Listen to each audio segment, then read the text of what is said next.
Alors, on va faire un petit bilan de votre colonne. On va déjà regarder un petit peu si votre bassin est équilibré. Là, on a une petite jambe courte à gauche.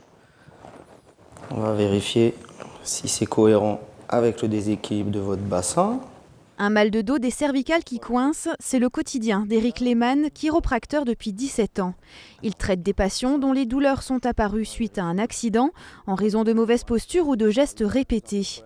Même si la manipulation ressemble à l'ostéopathie ou à la kinésithérapie, elle reste pourtant bien différente.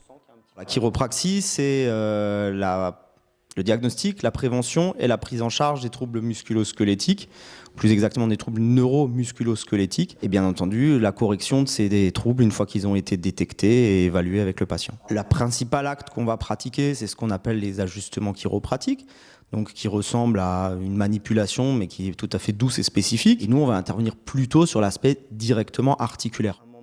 Dans le cadre de la semaine de la colonne vertébrale, l'Association française de chiropraxie offre des bilans vertébraux et posturaux sur rendez-vous. Pour les chiropracteurs, c'est l'occasion d'identifier les troubles, de délivrer des conseils et d'apaiser les douleurs. Pour les patients, c'est un moyen de comprendre les troubles musculo-squelettiques dont souffrent près des 3/4 de la population française. On va pratiquer en fin de compte un examen de la colonne vertébrale du patient pour mettre en avant peut-être un certain nombre de dysfonctionnements, peut-être ça et là aussi trouver des colonnes vertébrales qui fonctionnent parfaitement bien, ça serait sympa aussi, parce qu'on n'en voit pas si souvent finalement. Donc, et de pouvoir effectivement faire le point avec le patient sur ces symptômes, s'ils sont en lien effectivement avec ces dysfonctionnements, est-ce qu'il y a des gestes et postures qui peuvent favoriser ça, éventuellement donner quelques conseils déjà correctifs et le cas échéant, découler sur une consultation s'il y a une prise en charge spécifique à faire.